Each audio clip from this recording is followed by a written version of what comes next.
Bonjour à tous et bienvenue dans cette nouvelle vidéo. Alors aujourd'hui, vidéo dédiée à Excel, vous le voyez, et vidéo concernant des nouvelles formules que vous allez avoir dans Excel. Alors attention, Excel, pas n'importe lesquelles, uniquement sur les dernières versions Office 365, voire peut-être 2019 si vous l'avez. Voilà, donc sur les dernières versions Office 365, donc en abonnement, vous avez donc encore deux nouvelles formules qui viennent d'arriver sur Excel, qui sont vraiment assez intéressantes. Alors pour l'instant, je vais vous en montrer qu'une, la fonction prendre, puisque la fonction déposer, je ne l'ai toujours pas dans mon Excel, donc elle n'est toujours pas arrivée, donc pourtant je suis quand même à d'abonnement chez eux. Donc je pense qu'elle est tellement récente qu'ils ne l'ont toujours pas fait arriver en version française. Je sais qu'elle existe en version américaine. Donc je vais déjà vous montrer la fonction prendre, sachant que la fonction prendre, déposer est la même chose que la fonction prendre, mais à part qu'elle marche à l'envers. Au lieu de garder, elle va laisser ce que vous voulez, elle va extraire ce que vous ne voulez pas. Donc alors qu'elle, elle va garder ce que vous allez lui sélectionner. Donc on va déjà voir la fonction prendre, comment ça fonctionne. Donc ça va vous permettre de pouvoir faire des recherches, mais vraiment très très facilement dans une base de données, en lui montrant plein de petites choses. Allez, on va faire des petits exemples, comme vous commencez déjà à me connaître. Donc on va cliquer sur l'exemple 1. Ici j'ai une petite source, une trame, enfin une base de données, et je vais lui demander ici d'aller lui demander de prendre les 5 premières lignes d'une source, enfin, ou les X premières, peu importe. Donc on va lui dire de prendre sur n'importe quelle table, voilà, des sources. Donc ici cette table je l'ai mis en format tableau, donc alors, ça marche aussi en mode plage évidemment. Donc la source s'appelle T client 1, voilà, c'est le nom que j'ai donné à ce tableau, voilà, dynamique. Alors ici par exemple je vais lui demander de prendre les 5 premières lignes de cette table. Mais vous allez voir, ça va être assez simple, on va lui dire égal. On va chercher cette fonction prendre, donc d'accord, ici. On va vous montrer que c'est une fonction matricielle, donc il attend un argument de type array, donc ça veut dire c'est un tableau, ni plus ni moins. Voilà. Il va vous demander aussi quels sont le nombre de lignes que vous voulez garder, d'accord. Donc, et vous allez voir, on va le faire tout ça. Donc ici la table, c'est ma table qui s'appelle T, je vous le dis, T client, là, ou alors vous allez lui chercher la table directement. Voilà, hop, on va chercher la table en cliquant ici sur la petite flèche en haut.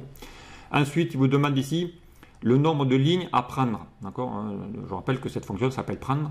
Donc une valeur négative prise en compte de fin de table. Donc ici, on va lui dire, je vais prendre moi les 5 premières lignes. Donc on va lui mettre 5. D'accord. Ici, on va taper le chiffre 5. Et vous allez voir, il vous l'a déjà mis. Donc attention, fonction matricielle, donc il va générer des listes entre accolades, on le voit ici. Et je vais faire OK. Et vous allez voir qu'automatiquement, il va vous chercher les 5 premières lignes de votre source. D'accord. Donc là, on a bien ici nos 5 premières lignes qui se trouvent ici. Okay. Et vous l'aurez compris, à un moment donné, dans l'argument, il vous proposait aussi de mettre les chiffres en négatif. Donc on peut aussi aller chercher les X dernières lignes d'une source. Et ça va être vraiment super intéressant pour savoir quel était le dernier enregistrement, notamment d'une source.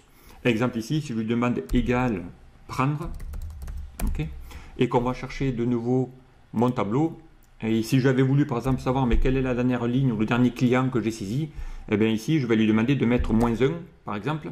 Voilà, on va le mettre en négatif, et là il va partir du bas, et là il va me dire le dernier client que tu as saisi dans ta source, c'est lui. D'accord. Et si je veux lui prendre les X dernières lignes d'un tableau par exemple, et bien on va lui dire tu vas me prendre ici par exemple les moins 3 dernières lignes par exemple. Voilà. Et ici j'ai bien ici les 3 dernières lignes de mon tableau. Donc là c'est vraiment assez pratique. Ça vous permet de pouvoir extraire rapidement d'une source les X premières ou les X dernières lignes d'un tableau. Okay. Voilà ici donc la syntaxe, elle est vraiment assez simple à utiliser en plus cette formule. Voilà, et assez rapide. Allez, on va faire un petit deuxième exemple par exemple. Ici, donc là pour l'instant on a pris des lignes, mais là on pourrait lui prendre par exemple que certaines lignes et en même temps quelques colonnes de votre tableau. D'accord. Là par défaut il a pris toutes les colonnes d'une source, et là, là on va lui dire d'en prendre que quelques-uns. Okay. Par exemple ici on va lui dire de prendre les 5 premières colonnes de ce tableau et pas les dernières.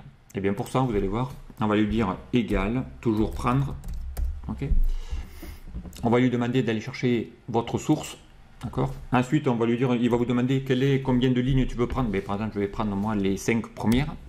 D'accord. Et vous avez donc un troisième argument qui s'appelle columns, où là il va vous demander combien de colonnes tu dois prendre tu veux garder. Ben moi, je vais prendre par exemple les 1, 2, 3, 4, 5, les 5 premières colonnes de la source. Et je ferme la parenthèse. Et vous allez voir qu'automatiquement, il va vous extraire les 5 premières lignes et 5 premières colonnes de votre source. D'accord? Donc ça, c'est assez pratique, notamment. Et bien, vous allez voir qu'on peut faire aussi exactement l'inverse, c'est-à-dire on sait prendre les 5 premières colonnes, mais on peut aussi lui demander d'aller chercher les X dernières colonnes d'un tableau. D'accord? Et bien, vous allez voir, même fonction, égale prendre. D'accord? Il va vous demander, encore une fois, votre source. D'accord? Ici, on va lui dire de prendre les 3 dernières lignes, donc moins 3. Et si on lui demande d'aller prendre uniquement les 4 dernières colonnes, eh bien on va lui faire un petit moins 4 pour lui dire de prendre les 4 dernières colonnes de cette source. Et en faire OK. Et là, il prend bien ici les 3 dernières lignes et les 4 dernières colonnes. Donc ça correspond ici à cette plage. Donc on a bien exactement les mêmes infos. On a bien ici les 3 dernières lignes et les 1, 2, 3, 4 dernières colonnes. Donc ça, c'est des choses qui sont vraiment assez simple à utiliser, vraiment elle n'est pas très compliquée, mais ça peut être intéressant d'aller chercher les X dernières colonnes. Et bien vous allez voir, on peut en même temps faire des choses un peu plus sympas. Si on combine cette fonction prendre avec la nouvelle formule que vous avez aussi depuis quelques années dans les Office 365, c'est la fonction trier. Je vous ai déjà montré un tuto qui montre comment fonctionne cette formule trier. Et bien on va aller voir ici qu'on peut assez rapidement lui dire d'aller trier, aller afficher le top 3 ou le flop 3 d'une table, par exemple. Exemple, ici on va chercher égal prendre. Ok. Prendre quoi? Toujours dans mon tableau, celui-ci. D'accord. On va lui demander d'aller chercher les 3 premières lignes. D'accord. On va lui prendre les 5 premières colonnes. Notamment, pourquoi pas, pour afficher donc ici le top 3, le top 5, peu importe. Et si on ferme, eh bien, on va avoir ici le tableau. Donc ici, on a ici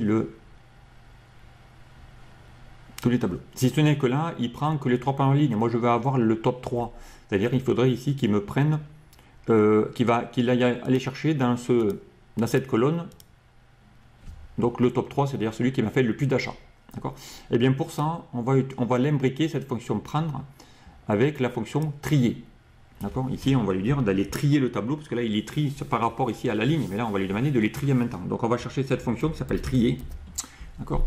Le tri, on va lui dire d'aller prendre ici les 5 premières colonnes, d'accord? Le tri, et ici, il va demander de façon croissante. D'accord? Donc décroissant pour avoir le top. Donc ici on va faire moins 1. D'accord? On va fermer la parenthèse de ma fonction trier. D'accord? Et ensuite, eh bien, on va récupérer mon nombre de lignes, les 3 premières et les 5 premières colonnes. Et on va aller voir ici qu'on va pouvoir trier en même temps. Donc là il les a triés. Donc ici il est allé chercher lui. Ensuite il est allé chercher les 1520 qui se trouvent lui. C'est mon deuxième client, c'est Ted. Et puis Ali qui va chercher ici les 1330, voilà. Donc il les a bien triés. Donc ici on est allé chercher le top directement dans le tableau. Ok. Ben là on pourra aussi faire le flop directement. Donc pour faire le flop, ça va être très simple. On va commencer par la fonction trier, comme ça on va aller voir. Trier quoi? Donc déjà égal trier, pardon. Égal trier, parce qu'on l'avait déjà vu. Il vous demande un tableau. Le tableau, vous le connaissez, c'est votre source. D'accord. Ensuite il va vous demander quel est l'index de tri que tu veux faire. Donc ici il vous demande l'index de tri. Donc on va lui demander de prendre ici les 5 premières colonnes. Il vous demande encore une fois de façon décroissante. D'accord. Et ensuite on va revenir ici à ma fonction. Ici là pour l'instant il va trier juste votre tableau, hein. Il va les trier ici du plus grand vers le plus petit. D'accord. Ça, c'est ce que fait la fonction tri. Et moi, si je veux garder que les 3 premières, enfin les 3 plus petites, donc ici les 3 dernières lignes en gros, qu'on a ici dans ce tableau qui est trié. D'accord. Donc on lui dit de prendre ici, je vous rappelle la fonction, hein, ici, on vous demande de trier le tableau. On va lui dire de le trier sur la colonne 1, 2, 3, 4, 5 pour le trier sur la 5e colonne. C'est mon index de tri. D'accord, ici. parce que ce sont les montants des achats qu'on doit trier, et ensuite on veut aller en mode décroissant, donc on lui demande l'ordre de tri, c'est le mode décroissant, -1. Donc du coup on a un tableau qui est trié par la 5e colonne de cette source, et moi si je veux regarder que les 3 plus petites, donc les flops là ce coup-ci, eh bien on va lui dire d'aller chercher la fonction prendre, puisque maintenant vous la connaissez, on va la chercher la fonction prendre, et la fonction prendre, elle va vous demander un tableau, le tableau ben, c'est tout ce qui est ici avec la fonction trier, et là on va lui demander de prendre les 3 lignes, et à partir du bas, donc enfin les 3 lignes, et en même temps ici on va lui demander de prendre ben, les 5 premières colonnes, puisqu'on lui demande de prendre ça. Okay. Et ici on a, alors ici on a là, mais ici on est d'accord, on veut les flops, donc ici il faut lui dire d'aller prendre les -3, les -3 lignes pour prendre les 3 plus petits montants de ce tableau. Donc ici on va trouver, si on les trie ici, hein, les 3 petits montants, si on les trie du plus grand au plus petit, eh bien, il va prendre les 3 petits montants, on a bien les 150, 215, 302, ou si on les trie en mode plus grand, et il va chercher ici les 3 dernières, donc on a bien les mêmes lignes qu'on a ici, avec les 5 premières colonnes, si on les trie, on a les bonnes colonnes. Okay. Voilà, donc le flop, le top, assez facilement à aller, très facile à récupérer, grâce à la fonction prendre et grâce à la fonction trier, qu'on va pouvoir bien récupérer directement dans un tableau. Voilà. Donc fonction prendre à utiliser pour pouvoir extraire des données par le haut, par le bas, et combiner avec la fonction trier, d'aller prendre les tops et les flops directement. Allez, je m'en arrête là, voilà, petit tuto. Je reviendrai sur ce tuto là pour voir la fonction déposer qui pour l'instant n'existe pas, parce que quand je tape la fonction égale prendre, d'accord, elle existe bien, mais quand je vais chercher la fonction égale déposer, elle n'existe pas encore. Voilà, je ne l'ai pas encore arrivé, donc je pense que ça va faire l'objet d'une prochaine mise à jour. Et je vais récupérer donc cette deuxième fonction qui fait le contraire de ce que fait la fonction prendre. Donc je vous la montrerai le jour où j'aurai la formule. Allez, je vous dis à très vite sur un prochain tuto. Au revoir.